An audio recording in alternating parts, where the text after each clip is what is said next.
हुकूमत और पीटीआई के मुज़ाकरात शुरू हो चुके हैं। मुज़ाकरात पार्लियामेंट हाउस कमेटी रूम में मुनक्किद हो रहे हैं। हुकूमती वक्त में इसहाक डार, आजम नज़ीर तारड़, साद रफीक, यूसुफ रजा गिलानी, नवीद कमर और किश्वर जहरा शरीक हैं, जबकि पाकिस्तान तहरीक इंसाफ के वक्त में शाह महमूद कुरैशी, अली जफर और फवाद चौधरी शामिल हैं। इसी बारे में मजीद तफसीलात जान लेते हैं।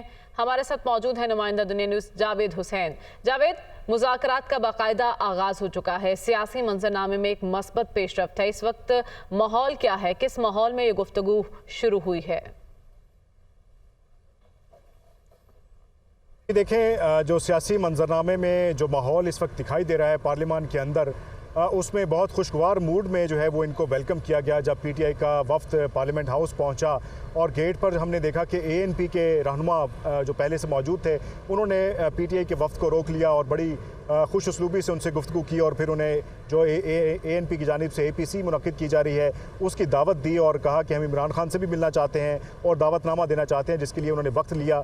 और शाह महमूद कुरैशी ने कहा कि आप किसी वक्त भी वहाँ पर लाहौर में इमरान खान से मुलाकात कर सकते हैं। उसके बाद फिर हमने देखा कि इस वक्त जब ये वफ्द पीटीआई का शाह महमूद कुरैशी, फवाद चौधरी और बैरिस्टर अली जफर पर मुश्तमिल है, ये चेयरमैन सेनेट के कमरे में गया। वहाँ पर फिर चेयरमैन सेनेट से मुलाकात हुई और दीगर जो रहनुमा थे जिसमें हुकूमती इत्तेहाद से जिनका ताल्लुक था उनसे भी मुलाकात हुई।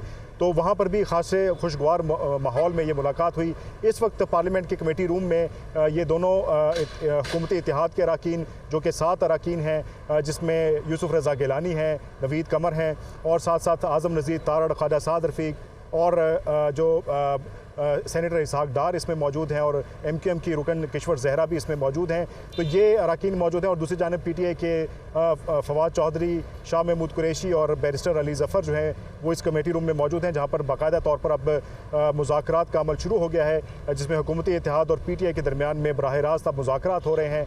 इब्तदाई मरहला है और इस इब्तदाई मरहले में आज इसमें तयन ये होना है कि कौन से TORs होंगे जिस पर मुज़ाकरात किए जाएंगे, क्योंकि हमारी शाह महमूद कुरैशी से जाते हुए जब बात हुई उन्होंने कहा कि यकनुकाती एजेंडा वो लेकर आए हैं और वो इंतखाबात का एजेंडा है जिस पर बात होनी है। और उन्होंने कहा कि इमरान खान ने मुकम्मल मैंडेट के साथ हमें यहाँ पर भिजवाया है। अच्छा जावेद, अभी हम कुछ देर पहले ऐवान में वज़ीर आज़म शहबाज शरीफ को सुन रहे थे जब वो इजहार ख्याल कर रहे थे। उन्होंने कहा कि एजेंडा एक है कि मुल्क भर में एक इंतखाब होगा। तो इस एजेंडे से पीटीआई को आगाह कर दिया गया या उनके पास अपना कोई एजेंडा है? एजेंडे पर इत्तफाक है कि नहीं? जी बिल्कुल, इस वक्त हुकूमत जिस एजेंडे पे बात करना चाहती है वो पूरे मुल्क में एक वक्त में इंतखाबात और अपने वक्त पे इंतखाबात की बात की जाती है, जबकि पीटीआई की जानिब से जो मौक़िफ़ इख्तियार किया गया है कि जो असेंबलियाँ हैं उनको इलेक्शन पहले करवाया जाए। लेकिन इस मुज़ाकरात का मकसद यही है कि कोई ऐसी राह निकाली जाए कि दोनों फ़रीक़ैन एक नुक्ते पर पहुँच जाएँ और इसी हवाले से आज का जो अमल शुरू होने जा रहा है, तो इसमें ये चीज़ तय की जाएगी कि इलेक्शन जो हैं वो तमाम पूरे मुल्क में एक साथ अगर हों और कब हों, इस हवाले से बातचीत सामने रखी जाएगी। तो दोनों तरफ से जो